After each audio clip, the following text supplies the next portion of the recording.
Chapter 41. Empowered. After a crazy Friday with questions pouring in from the interview and final exams looming the following week, Professor Lemans met Evan in the Paradise Room to observe the tinies. Both of them had their black books and pens in hand. The books were nearly full, and the last entry had been March 15th. April 3rd, the professor wrote at the top of his page. He wrote several paragraphs about his meetings with the various committees and the public interview. Then, leaving the negativity aside, he recorded the interesting details of life in the dome. The tinies are 18 months old and have been in paradise since they were 10, he wrote. Most of the young men are growing beards and the girls have turned into young ladies. In 3 days, paradise goes on show, for better or worse. Odin and Ponzi have been in self-imposed isolation for the last few days, eating only honey buns, which must be stale and hard by now.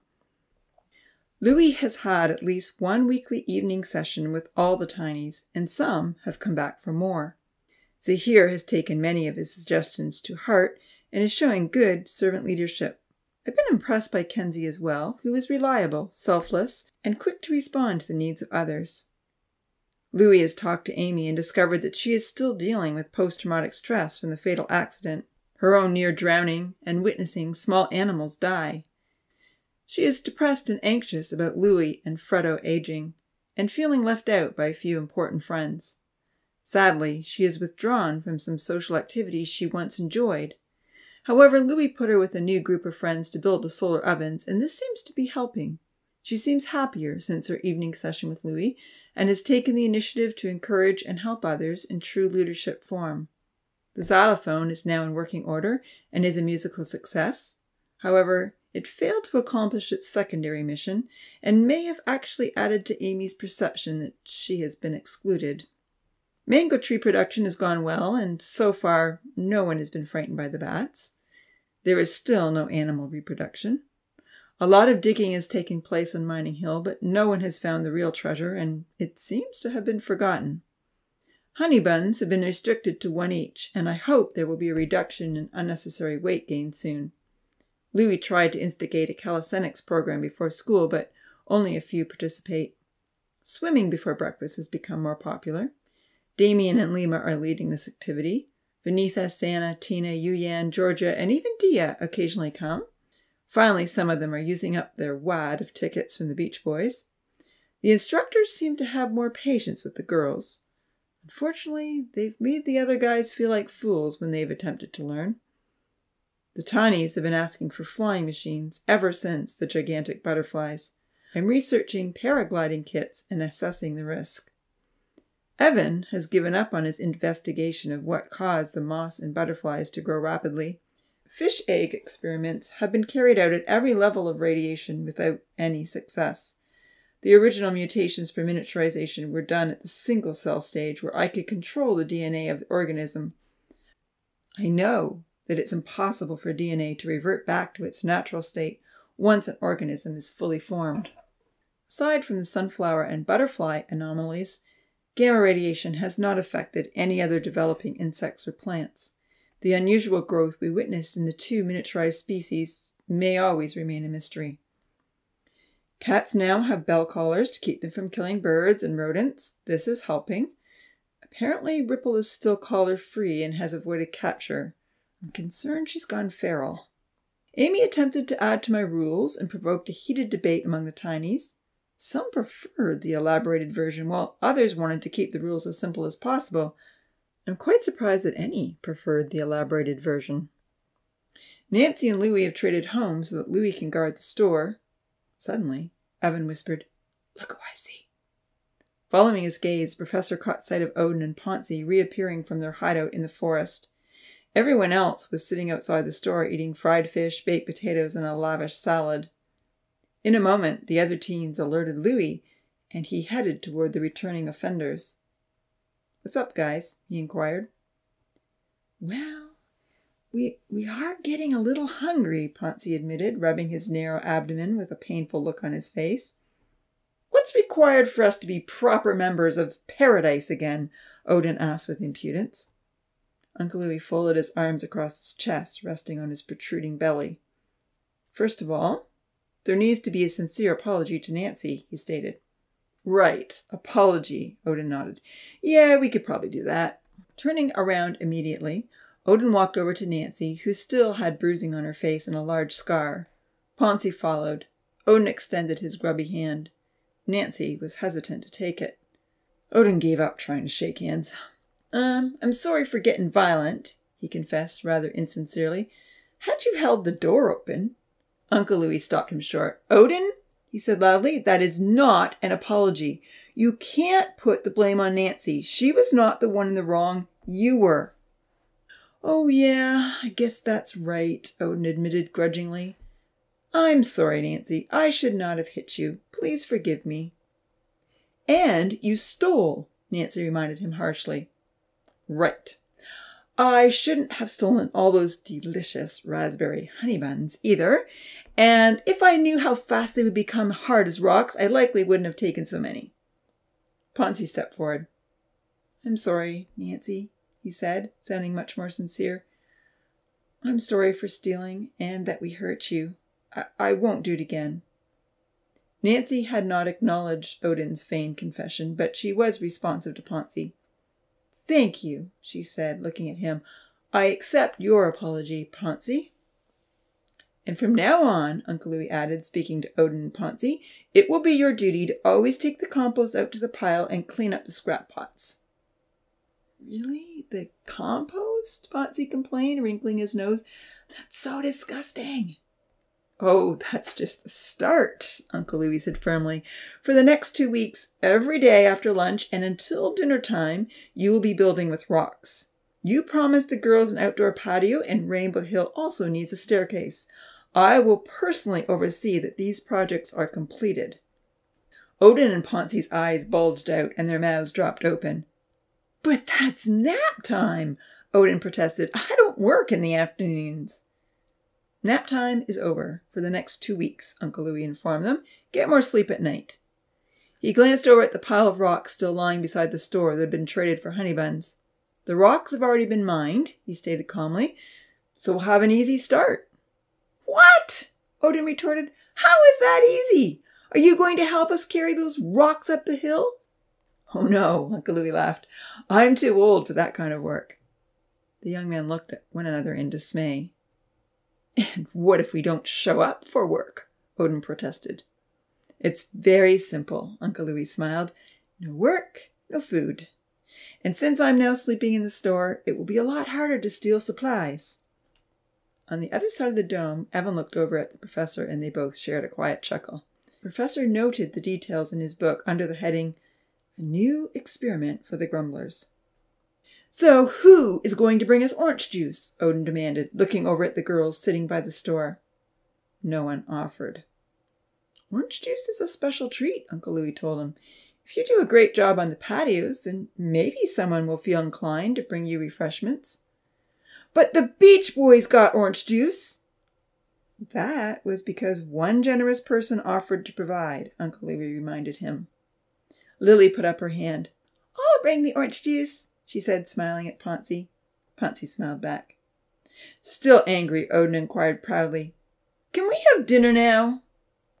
Have you done any work yet? Uncle Louis reminded him. We're too hungry to work, Odin complained. Sorry, Uncle Louis replied, repeating, No work, no food. Professor Lemans remarked wryly, I dare say, Louis is enjoying himself. Evan chuckled. I think you've empowered the teacher. It's about time those two had consequences placed on their actions. Louis has come up with an appropriate hard labor plan. Looking up quickly at Evan, Professor Lemans wrote the word, empowered. Then he added, Louis gives fair consequences and feels empowered. Let's hope the ethics committee doesn't think up a hard labor plan for me. Ponzi was miserably rubbing his belly. What do we have to do for dinner? He asked. With a smile, Uncle Louis said, Once you've carried all of these rocks up the hill, you can have dinner. You won't even need to bring anything to trade. All the rocks? The troublemakers protested wearily, gazing up at Rainbow Hill in the distance. That will take hours, Odin whined. but Uncle Louie wasn't giving in. The scientists watched with interest as the grumbling tinies found carry carts and began pushing the rocks up the hill. Lily ran into the store to squeeze some orange juice.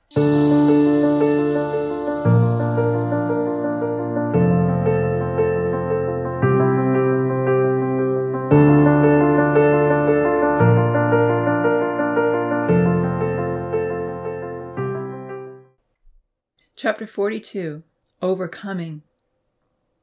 While they were serving breakfast the next morning and Amy was frying the fish, she heard the train come in. Kenzie and Milan rushed out to unload it. She was just about to help herself to a honey bun, having given the daily quota to everyone else, when she heard a strange noise. A high-pitched squeal was sounding outside. No one had ever heard anything like it. Running out the door, Amy saw flashing lights in the train. Everyone else was gathering around to see what was going on. "Odin's in there!" Damien called out. "I just saw his head." "He's on the train?" Franz laughed. "Are you serious?" "It was your idea," Damien retorted. "Never ever give Odin ideas." Eventually, the door slid open, and a red-faced Odin and laughing Ponzi emerged. Once they were off the train and the doors were closed, the alarm stopped and the train backed out as normal. "Thought we'd try it," Odin swaggered. "It can't hurt to test all our options." Uncle Louie came running over, shaking his head in disbelief. What were you thinking?" he asked the attempted stowaways as he tried to catch his breath. His face was quite red. "Let's go have a chat immediately." "But we have to have a talk with you tonight," Odin grumbled. "Obviously, you need more talks than you're getting," Uncle Louie retorted, still panting heavily. "I don't understand what goes through your heads." "Not much," Lima scoffed, and everyone laughed. And so, the morning began with an hour delay, as Uncle Louie had an emergency session with his most tutored, but still unresponsive students. As Amy walked to the gardens later that afternoon to get the carry cart of vegetables, she hummed a little melody. Odin and Ponzi had begun her patio, having worked on it all day after the failed train escape, and it was looking great. Uncle Louie was keeping them under careful supervision, especially since he'd heard from Zahir and the professor about Odin's intentions to break free. Passing by the farmland, 2 fluffy sheep glanced up at Amy as they munched on grass. She tried to imagine how they would look once Kenzie cut off all their wool. Will they look like they got a great haircut, she wondered, or will they look naked? And how will Vanitha make it into rugs? Bojo ran across the path with his nose to the ground. Obsessed, he followed some scent into the garden, and suddenly she heard a loud meow. Looking up in the direction of the sound, she saw Ripple. No one had seen Ripple since the collars had been put on the cats. The orange cat was still without a collar, and she was hissing at Bojo. Charlie and Santa were picking the tomatoes for the salad. "There's Ripple!" Amy called out. "She's in the garden. Who has her collar?" "Nancy does," Charlie told her. "I'll see if I can catch her, and we'll lock her up in the shed." While Santa loaded Amy's cart with vegetables, Amy and Charlie charged into the garden to catch Ripple. However, they came out empty-handed. Ripple had disappeared once again. Having finished loading Amy's newly built carry cart, Santa called out merrily, "See you when surfing is over." Charlie shook his head unhappily as Santa ran off. "I know how it feels," Amy said softly to Charlie as they continued to hunt for the cat through tomato vines and under cucumber leaves. "It's really hard to share special friends." "It is," Charlie shrugged, looking all around the shed for the orange-striped cat, yet in vain. He turned back to Amy. "I wish I could dance," he lamented, "and surf and sing crazy songs, but that's just not me." Amy nodded slowly. She remembered how Uncle Louie had reminded her who she was when she was feeling down. "But you keep all the gardens looking amazing and provide food for everyone to eat," she encouraged. "You know so much, and the farm animals love you. That's what I admire about you. Don't try to be someone else." "Thanks," Charlie smiled sadly, picking up Bojo for a cuddle. "Santa used to say the same. Now all she talks about is the stuff she does with Lima." Wandering through the flower gardens, they searched for the orange-striped tabby while Bojo ran ahead with his nose to the ground. They discovered a rabbit under the dahlias, but not a cat. "I need to go help with dinner," Amy said finally, heading toward her cart. "There's a lot to do." Charlie nodded. "I'll keep an eye out for Ripple," he promised. "If I find her, I'll make sure she gets a collar." "Thank you, Charlie," Amy called out. She took the handles of her new cart and headed to the store. It was a bigger cart, and it steered well. 6 more weeks of honey buns would fulfill her trade with Kenzie and Vahid. Freddo was lying in the sun along the side of the stone pathway. Amy was surprised he had wandered down the hill. Bending over, she ruffled his fur. Dozing in the warmth, he moaned, licked her hand, and closed his eyes. "You don't usually sleep here, Freddo," she murmured, stroking his head kindly. "You look all tired out, you poor old dog. Either that or you're just loving the warm sunshine." Freddo's tail flopped a few times, but he didn't get up. It was easy to tell he was enjoying his sleep. He certainly wasn't in the mood to follow her to the store. She met Tina, Kenzie, and Vahid near the store. "You should come go-karting with us tonight," Tina suggested. "It's so fun." With a deep sigh, Amy admitted, "It brings back a lot of bad memories for me. I haven't actually gone down the hill since the accident." "That was a terrible accident," Kenzie acknowledged. "Since then, a lot of us have made our go-kart safer. Mine steers really well. If you want, you can take a ride with me." Amy hesitated. Her first inclination was to avoid go-karting forever. But then she thought about Uncle Louie's encouragement and how much fun it used to be. Did she always want to be labeled a whoosh? Kenzie noticed the hesitation and reminded her, "We've been riding almost every night, and it's been safe." Tina's freckled face lit up with a kind smile. "You should come, Amy," she encouraged. Vahid assured her, "Kenzie is a very safe driver." With a quick glance behind him, he saw Franz approaching. Smiling, he added loudly, "But you may not want to ride with Franz." Franz was right behind them.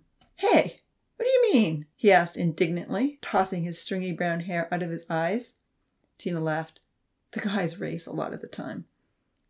"But we've never had an accident," Franz argued. "Aside from your wheels popping off when you hit the train track," Tina recalled. "Yeah, but no one got hurt." The others laughed. "Or the time that y'all smashed into each other," Kenzie chuckled. "That was planned, fully planned," Franz retorted. Amy smiled. "I'll ride with you," she said quietly to her freckle-faced friend. Looking up with surprise, Kenzie said, "Great! After dinner, then." As Amy helped prepare the meal, she felt more lighthearted than she had in weeks. She was looking forward to go-karting with everyone else. The thought still scared her a little, but it had been way too long since she had enjoyed fun times with the others. Happy feelings always led to melodies, and she hummed a merry tune. "Kenzie is a safe driver," she told herself, chopping apples. "You're singing today," Nancy observed as she kneaded bread for dinner. "I haven't heard you sing for ages." "I'm going go-karting tonight," Amy told her proudly, pouring oil into the pan. "I'm going to go and try and overcome my fears." "Good for you, Amy," Nancy praised. Milan looked up with admiration as he started to wash the vegetables for the salad, but he didn't say anything out loud.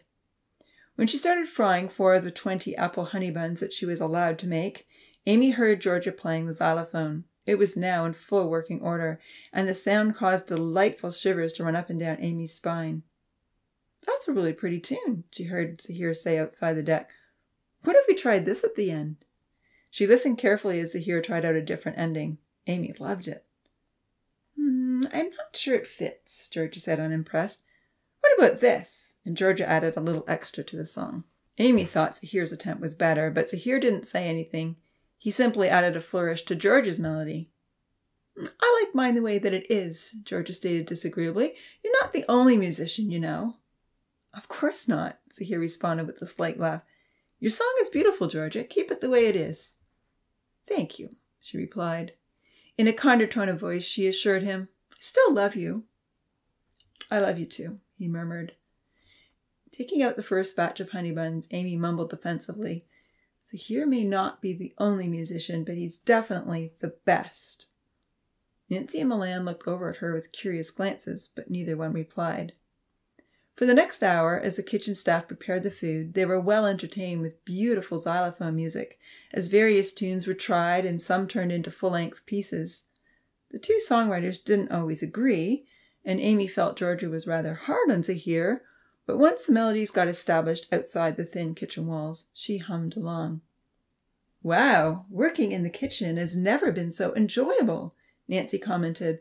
"All this music to give us joy." The sun was still shining brightly when dinner was over. Amy cleaned up quickly and ran outside. She saw Uncle Louis standing on Mining Hill, supervising Odin and Ponce as they mined stones for the next patio. Pushing the carry cart quickly up Rainbow Hill, Amy said hello to all the animals, patted the deer, and then left her furry friends to help themselves. Fredo didn't show up, but Amy assumed he was sleeping. She didn't have time to look for him. Eagerly she ran to join the other teenagers. Kenzie was halfway down the hill, racing Zahir as she approached nervously. Emma and Rusty were on either side of the carts, chasing them down. Everyone was cheering for their favorite, and the two young men were laughing. They made it safely to the tracks and stopped without incident. Amy waited to walk up the hill with Kenzie. He and Zahir were coming toward her, pulling their go-karts behind them. Georgia caught up to them. With a pleasant smile on his dark face, Zahir called out, "Hey, Amy, I hear you go-karting tonight." Before she could answer, Kenzie replied, "I told her I'd drive safely, so no more racing for me." Zahir nodded. "Way to go," he encouraged the copper-haired girl. "But won't all the animals be expecting you?" Georgia asked. "I took them their food already," Amy assured her. "They'll only miss the cuddles." Zahir looped the rope over his shoulder as he and Georgia raced to the top. Amy followed her pale-skinned friend up the hill. Watching everyone else race down with their revamped carts, she remembered the thrill of speed, the wind in her face, the air rushing past. But then the voice of defeat chimed in. "But I killed someone on this hill," she fretted, just like she had hundreds of times since the accident. "But I didn't mean to," she argued back, "and the bump is gone. I'm not going to drive." "What if you hurt someone else? How will you ever live with yourself?" "Uncle Louis shares my guilt," she recalled as she trudged upwards. "Even the professor blames himself for the bump, and now the bump is gone. Kenzie and Zahir took it away. No one else has been hurt." Still, Amy's hands were sweaty, and she felt like she had a rock inside her stomach when they reached the top. Unresolved guilt lay heavy on her shoulders. Zahir and Georgia climbed into their cart and darted down. She saw Vahid shyly offer Tina a ride. The tall, thin girl accepted with a pleased look on her face. Damien and Vinitha had reached the top. "Hey, Amy!" the blonde surfer called out. "This is good! You're getting braver! If you can go-kart again, you can surf again!" He chuckled. "I'll be waiting." Amy didn't respond. Her face was very white. Damien and Vinitha watched as Kenzie stepped into the front seat of his bright red go-kart. 2 white stripes ran down the side. Anxiously, Amy slid into the seat behind him. She held on to the sides of the cart tightly. Rusta and Emma appeared, eager for another race. "Are you ready?" Kenzie asked, looking back with a friendly smile. She nodded, and down they went with the dogs running beside them. The wind whipped Amy's long hair all over, and it was hard to see. She gripped the sides of the cart even tighter. They made it safely to the bottom, not quite to the tracks, but certainly close. "Want to do it again?" Kenzie laughed. Breathlessly, Amy nodded. Tying her copper-brown hair into a bun, she was better prepared. They walked up and rode down again. And again. And again. After those few runs, Amy managed to relax and thoroughly enjoy herself. Many of her old friends encouraged her. She was delighted to feel part of the group again and have overcome her fears. She thanked Kenzie gratefully. As the sun began to set in the sky, she followed her friend up the hill, anticipating another ride. Zahir caught up to them. "I won't race this time," he promised Amy, "if you'll take a turn with me." He looked over at Kenzie. "Are you okay with that?" "Sure," Kenzie agreed with a shrug. Amy accepted the offer happily. She looked for Georgia and saw that she was riding with Damien. Vinitha was standing alone, so Kenzie suggested she come with him. Reaching the top, Zahir positioned the go-kart and then motioned for Amy to sit in the back. It had been a long time since Zahir had asked her to do something with him. Hopping in, Amy was thrilled to ride down the hill with her old friend. Zahir didn't go too fast or too far. It was just a fun ride. "Want to go again?" he asked when they came to a stop. "That was so fun," Amy exclaimed, climbing out of the cart. I'd love another ride. When they reached the top of the hill, Zahir positioned the cart and suddenly slipped into the back seat. "Oh no, I'm not driving," she protested. "I trust you," he said with a kind smile. "You'll be fine. You used to love driving." "Aren't you afraid that I'll hurt you?" she pleaded. "No, not at all," Zahir said. "I want you to drive." For a long moment, Amy looked at Zahir anxiously, but he wasn't moving from the back. His bright blue eyes shone with assurance. In her mind, Amy struggled with old fears, but she knew that she didn't want to be a whoosh. She didn't want to be a wave that fizzled out before it gained intensity, a disappointment to all the surfers, or her best friends. She didn't want to keep giving up before she had learned to do something well. Still smiling, Zahir spoke gently. "You can do it, Amy. There's no more bump. It's gone. You'll be fine." Energized by his quiet confidence, she slowly climbed in and took a deep breath. They started moving down the hill. The go-kart steered well, and the hill was smooth. The breeze blew over Amy's face and whipped back one strand of wavy hair that hadn't stayed tied up. A smile broke out on her face. As they rushed down the hill quickly, she turned the steering wheel to head towards the tracks, and the go-kart obeyed perfectly. They weren't going fast enough to make it all the way, but Amy felt very happy when they reached the bottom of the hill. Stepping out of the cart, she looked over at Zahir and laughed. "We made it!" she cheered. "We made it safely!" "I'm proud of you," he smiled warmly. "Let's go again." On her next try, the go-kart almost reached the tracks. "And now you're racing," Zahir teased with twinkling eyes. "That didn't take long." "Thank you for encouraging me," she laughed merrily. "I never liked being a whoosh." "I don't think you're a whoosh," he assured her. "But I do think that maybe both of us sometimes struggle with doubt." For a moment they shared a look of understanding, but then Georgia came running over to whisk Zahir away.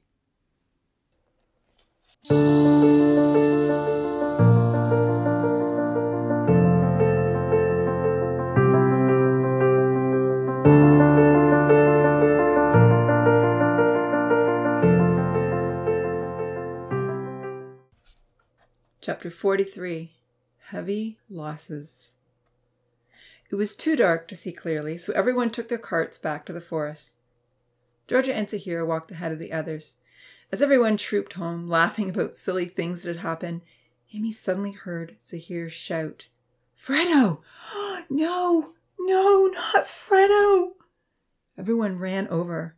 Zahir was bent over his pet in the very same place that Amy had last patted the sleepy old dog. One look at his stiff, unyielding body, and everyone knew that Fredo had died. With tears pouring down his face, Zahir picked up the stiff, golden body. Uncle Louis heard the commotion and came running from the store. In the dim light, Amy saw the fixed, glassy-eyed stare in Fredo's eyes as his head dangled awkwardly over Zahir's arm. It was a look she remembered well. As tears streamed down her cheeks, Amy longed to comfort Zahir, but Georgia was already on one side. Kenzie, Vahid, and Charlie were on the other. Uncle Louis sent Lima and Franz for shovels. Sobbing, Amy followed the sad group. Losing Fredo was painful. He had always been such a faithful, loving friend. "I want him buried on Rainbow Hill," Zahir cried. "Right near my house. Please, Uncle Louis." "Of course," Uncle Louis said, coming in behind the group and rubbing Zahir's back affectionately. "Are you okay to carry him all the way up the hill?" "I am," Zahir stated firmly. "Oh, poor Fredo. I wish I'd been with him. I didn't know he was ready to die." Tears ran down his face as he pleaded, "Uncle Louis, I feel terrible. I should have been there. I should have stayed with him. I can't believe he died all alone." Inside, Amy had the same regrets. Had she not been go-karting, she would have been feeding all the animals. She would have realized something was wrong with Fredo when he didn't show up. She could have stayed with him so that in his final moments, he hadn't suffered alone. Zahir and his friends trudged ahead. Amy trailed behind. A terrible sadness was filling her heart once again as she thought of all the lonely times Fredo had come to her side. How she wished she had been there for him. She felt that she had lost a favorite pet as well. Everyone except Odin and Ponzi shared in the burial and the sad silence around the grave. "I'll paint you a picture of him," George assured Zahir. "It will be a reminder of your favorite dog." Zahir nodded appreciatively. "That would be really nice," he said. The loss haunted a few of the tinies the next day. Not even the sun shone. The sky remained overcast behind the black crisscross patterns above. The solar ovens couldn't heat up to cook the bread. All through the school lessons and while they worked on their projects, no one could experiment without the sun, and the merriment was lacking. Amy didn't sing in the kitchen that afternoon. No one played on the xylophone. Zahir hardly said a word all day, not even to Georgia. Most of his friends gave him space to grieve. But Amy saw Uncle Louis give him a couple of hugs. Kenzie and Vahid stayed by his side. Later that evening, Amy avoided Rose's Hill once she was finished in the kitchen. She didn't feel like having fun. Heading to Rainbow Hill with her carry cart overflowing with food scraps, she wanted to be alone with her animal friends. On her way up the hill, she caught a glimpse of Ripple, just a quick flash of orange stripes behind a tree. "I'm going to get you," she said quietly. "You're getting a collar tonight." Slowly she snuck up on the cat. Ripple was well hidden behind a tree, only the wildcat had forgotten about one long body part. Amy smiled as she saw the orange tail twitching from behind the oak. As soon as she was close enough, she grabbed the tail. With an angry meow, Ripple turned to run, but Amy was more determined to catch her than the cat was to get away. Snatching Ripple up in her arms, she suddenly saw the feathers on the ground. Pretty, brightly colored feathers, yellow, green, and red. Nearby were some bones and 2 skinny legs. Horrified, Amy almost dropped the squirming, scratching cat. She couldn't speak. She was too shocked to even cry. Ripple had killed Colors. With a vice-like grip on the back of the animal's neck, Amy marched down the hill with Ripple in her arms. Ignoring the sharp claws that were ripping at her clothes, she took the striped orange cat to the store. Thankfully, Nancy was still there, organizing supplies on the shelves. Without a word, Amy handed the killer cat to her friend. "Oh, thank you," Nancy said at first. Then she looked more closely at Amy. "What did Ripple do?" Amy just shook her head as tears began to roll down her face.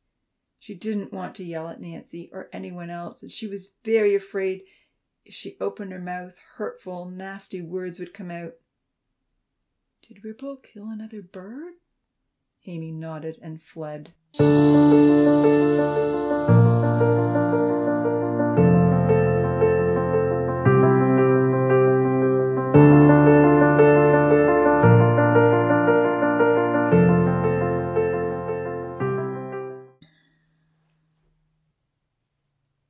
Chapter 44.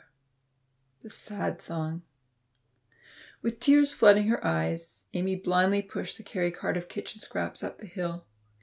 Then, just in case they were watching on the other side of the hazy sky, she poured out her heart to Professor and Evan, telling them what had just happened. Sadly, on the other side of paradise, neither scientist was there at that moment to hear or to see. Leaving the cart so the animals could help themselves, Amy fled to her room, closed the door, and dove into bed. She cried and cried and cried some more. Eventually, once go-karting was over, the other girls came home and headed to their rooms. The shouts of laughter down by the lake finally subsided, and paradise became peaceful and quiet, with only the occasional call of a loon. However, the peace and quiet wasn't comforting. Amy felt the blackest hole ever inside her heart. It didn't seem like it could be filled or healed. Alone in her big white bed, Amy kept imagining the evil cat Ripple pouncing on her bright, beautiful little bird. She was filled with remorse that she hadn't been there to save him. "I'll never see Colors again," she mourned sadly. "He'll never be perched on my windowsill, waking me up in the morning, or flying down from the sky to sit on my shoulder." She remembered Color's silly, jealous attacks on Freddo. "And I'll never see Freddo again either," she sobbed, still missing the faithful dog dreadfully. Fredo had always been waiting for her to visit Rainbow Hill in the evenings and was so happy to waltz over for his morning cuddles when his master was out fishing. Both pets had died a day apart. In the past, only happy, thankful feelings had overflowed into melodies, but now Amy felt a strange, compelling desire to sing a sad song. She felt she must take all the suffocating pain and emptiness and release it from her heart. She just knew it was something she had to do. Rising out of bed, she pulled on the white ribbon dress that she had worn for the first celebration in Paradise. The white dress was her special singing dress. With great sadness, she took off her shining moon necklace and hung it on her bedpost. With a sob, she thought, I didn't save any of my animal friends. I wasn't even there for them when they died. I can't wear this. Tiptoeing down the spiral staircase and out of the house, Amy closed the door quietly behind her. I must sing softly, she told herself. I don't want anyone to hear me. I just need to sing alone. Only a little moonlight gleamed through the darkness of the night, and before Amy had reached the clearing, a passing cloud obscured the light completely. She was thankful for the dark. To one side, an unusual blue glow dimly illuminated the horizon, but she didn't know what it was, and she didn't care. Knowing it was very late at night, she didn't expect anyone to be looking in on Paradise. Grief was strangling her heart as tears streamed down her face. Deep inside, a quiet, haunting melody was building. Before she knew the words, she stood on the hill looking out towards the lake and softly hummed the music. First and foremost, the sad song was about colors being killed and Fredo dying, but it was also about losing Rosa and the little gray rabbit. The sadness encompassed the memory of giant moths and butterflies lying lifeless on the ground, Damien looking at Venitha the way he used to look at her, Zahir and Georgia spending all of their time together and none of it with her. It was about Uncle Louis getting old and her fears that he might die. It was about trying to help the professor explain his rules and only making things worse. It was even about restrictions on her first success ever, the creation of honey buns. There's a dark feeling inside, she began softly, and I never wanted to feel it. I felt it when I cried, when colors and Fredo died, when special friends left my side, and I'm falling into the darkness. Joy used to be in my heart. Thankfulness was such a part. But now all I feel is this pain, and my tears, they run down like hot rain. Those tears began to flow so hard that Amy couldn't sing any more. With her head in her hand, she stood on the hill and wept. A rustling sound made her turn around. Amy, a familiar voice whispered. Please don't cry, Amy. Sad eyes met hers and strong arms reached out. You're making me cry, Zahir told her gently as he drew her close. Together they cried on each other's shoulders and the blackness turned to gray. I heard about colors, her old friend whispered. I'm so sorry. Amy sobbed quietly. And you must be missing Fredo. I sure am. I miss him so much, Zahir admitted, keeping his voice low. I keep remembering how cold and stiff he was in my arms, and it just breaks my heart. He used to sleep with me every night, and now he's not there anymore. And I wasn't even beside him to say goodbye, Amy. I didn't stay with him when he needed me the most. They both cried a little more. I couldn't sleep, Zahir whispered. And then I heard your song, and I knew we needed to sing it together. But I can't, Amy told him sadly, pulling away. Zahir, I can't sing this song with anyone. It's way too sad. Looking at her thoughtfully, Zahir let her go. With a sigh, he glanced toward the lake and stroked his beard. Then we need a new song, he suggested. One that we can both sing. Collapsing in a heap of white gauze and ribbons, Amy looked up through her tears with a hopeful expression. Like what? As wispy clouds passed over the moon, a little light shone across the water. Standing on the hill, still gazing out over paradise, Zahir began humming a melody that was soft and gentle, but had a sweet, uplifting tone. That's pretty, Amy encouraged.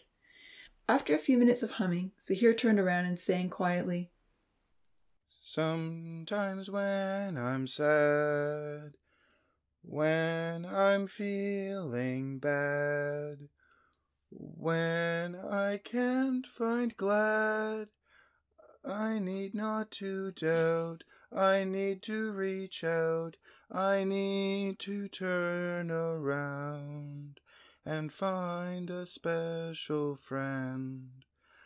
Reaching out his hand, he pulled Amy to her feet. His kind smile was such a welcome sight. She remembered how much she loved Zahir's smile, especially when he smiled at her. Can you sing with me? He asked. Amy nodded. Still holding his hand, she sang the song softly, an octave higher than his. The sound of their voices harmonizing together stirred old feelings and happy memories of the times they had sung together as children, simple though the songs had been. Singing the words a few times together and keeping their voices low, they reached the last line on the third round. Managing to smile, Amy sang along. I need to turn around and find a special friend. Zahir began trailing off as though the song was over, but Amy wasn't finished. She reached out for his other hand and looked up at him gratefully. Because that's how I know my heart will mend. Zahir laughed quietly and pulled her close. For a few more moments they stood together and Amy savored Zahir's warm embrace. It was the best hug ever. The black heaviness lifted. Are you okay now? I'm so much better, she assured him quietly. Thank you, Zahir. I've missed singing with you. She lifted the shining moon ornament that hung from his gold chain. You rescued me, she said. He laughed softly. Glad to hear it. I feel better too, he sighed. Thanks for singing with me.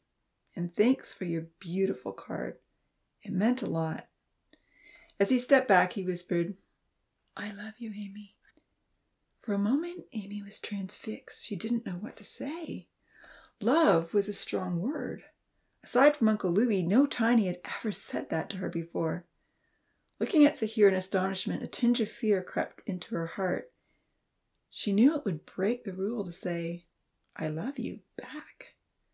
Suddenly, she realized she had broken the rule by hugging Zahir. She stared in astonishment, and then she began to doubt Zahir really meant those precious words when he spent all his time with Georgia. Uncertain what she should do or say, the anxious thoughts passed over her face. She felt she needed to get away before she made things worse. Taking a few steps toward the mansion, she waved goodbye. Thank you, she said nervously. Good night, Zahir. With a puzzled frown, Zahir hesitated. He looked as though he had something more to say, but then he changed his mind. Turning around, he trudged back into the shadowy forest. Amy didn't see his shoulders slump or his head bow down. Looking up at her dark house, the girl in the long white dress decided she wasn't ready to go back in. While she had been unsure how to reply to Zahir and was nervous about breaking the rule, light and joy were chasing all her shadows away. She wanted to stay out there on the clearing, even if it was only in the faint light of the moon. Sitting down on the hill, Amy looked out over the peaceful view.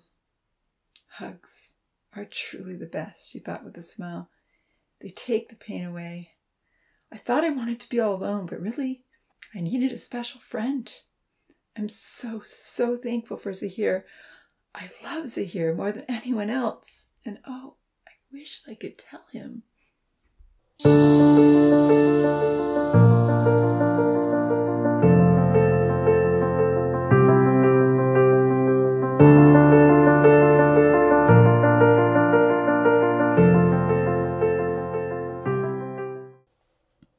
Chapter 45.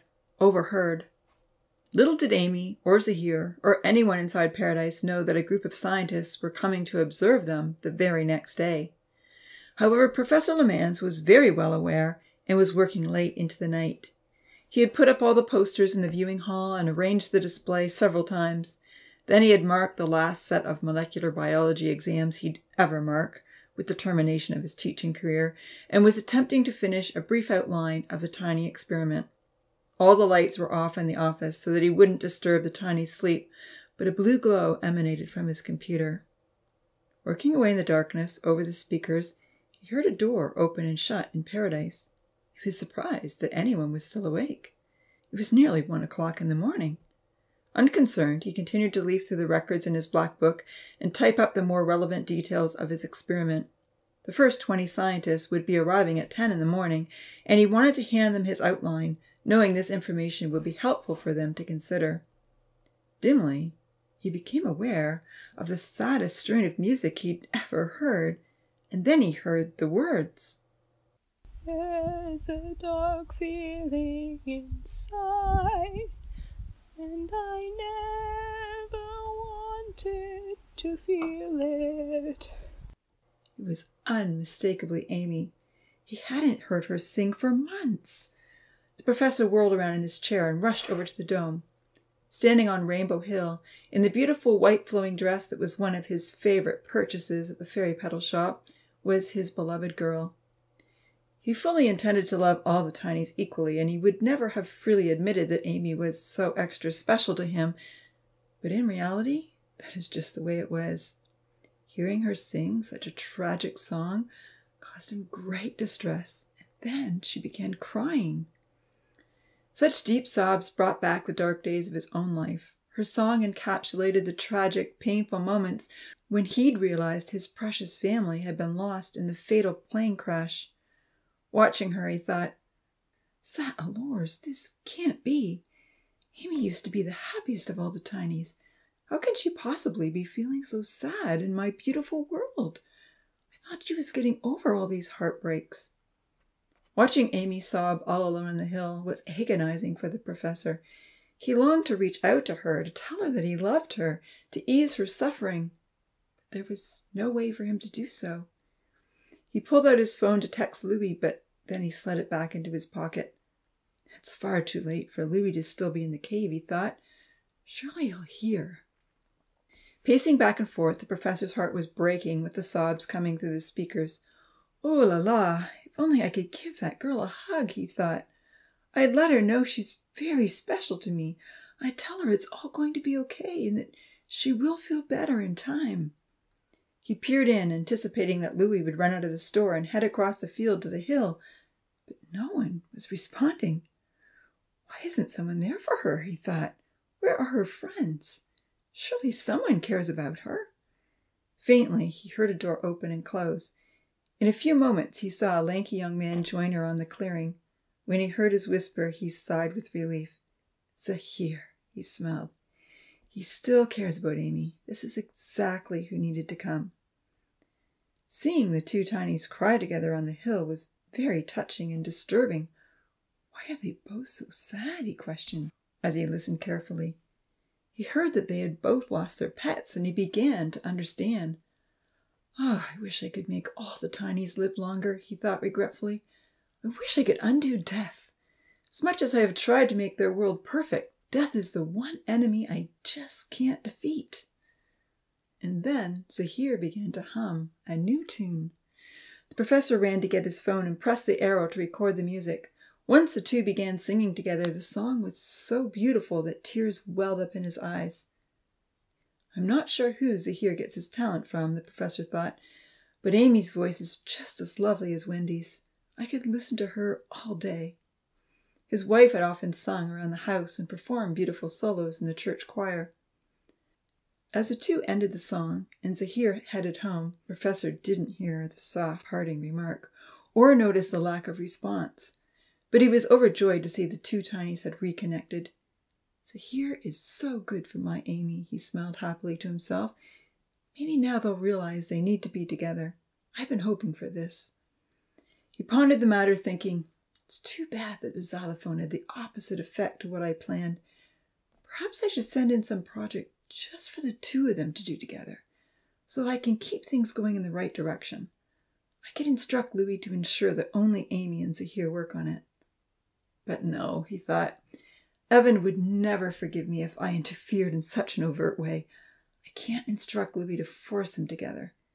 They must have, well, free will. He thought hard. But maybe I can think of something else, something like the xylophone.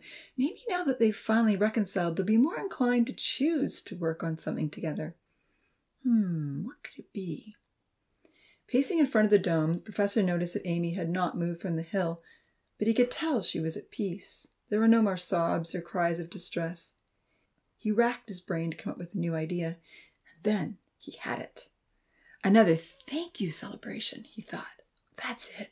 Oh la la, they are the singers. They'll have to work on the song. The fact that another celebration would coincide well with all the scientists coming was an added bonus. It would give a positive message that the Tinies were fabulously happy with their existence. Perhaps in time the whole world would hear the song. Quickly the professor texted a message to Louis, even though he was sure he wouldn't get it until the next day or night, and then he returned to his desk to finish up his report. To his surprise, an answer came back from Louis right away. "Will do," Louis had written. Is he still in that cave? He thought in disbelief. Oh la la! What is he researching this late at night? No wonder he didn't hear Amy. It was almost 2 a.m. when the professor closed down his computer and tidied up the papers on his desk. It was time to head home. He texted Louis one more time to see if there would be a response. Sure enough, there was. What are you working on? Jax asked, instigating a video call. Just got carried away with some reading, Louis smiled. Anything interesting? Always, Louis responded. I love learning. Jax chuckled. He knew Louis loved nature shows and touring various places on planet Earth. There was so much to discover on the internet. Anxious to get home and go to sleep before his big day, the professor didn't ask exactly what Louis had been learning, but told him all about the sad song he had witnessed and the wonderful reunion of Amy and Zahir. He was distraught that Amy still struggled with such unhappy feelings, but confident that her happiness would soon be restored. Saying goodbye, he got up, grabbed his keys, and walked over to take one last parting glance at the dome. Amy had fallen asleep on the hill. My poor girl, he thought, shaking his head. He wished that he could pick her up and put her back in her bed. Taking the quick exit in the corner of his office, he walked down the stairs, through the basement, and then up to the other side to the one-way door that led directly into the parking lot. Absent-mindedly, he headed to his car. Do I have my phone? He suddenly asked himself. He patted his lab coat pocket. The phone wasn't there. I must have left it on my desk, he sighed. Turning around with a grumble, he hurried to the main doors of the biome. He would have to go through all the locked doors and corridors to get back in. As time-consuming as that would be, after the mishaps with overheating and the flood, he was determined to ensure his phone was never dead or left behind in the office. Re-entering the biome with his biosphere card, the professor ran through the rainforest jungle, past all the sleeping monkeys, and into the mirrored hall. He couldn't enter the drop floor without the icon on his phone, but the door to the viewing hall opened easily with the card that he always wore around his neck. Running through the viewing hall that would soon be filled with scientists, he came to the locked door into the train supply room. This door required the code, so he quickly punched in 0 Suffering 66. Salors! It's not true, he told himself anxiously, as he entered the supply room, ran through the long corridors and in and out of the stationary elevator entrances. Finally, back in the office, he picked up his phone from his desk. The Tinies are still suffering, even in paradise, he admitted to himself. I can't truly say they are any happier than the teenagers in my world. I have 20 scientists coming this morning, and my hypothesis is full of holes. The timing couldn't be worse.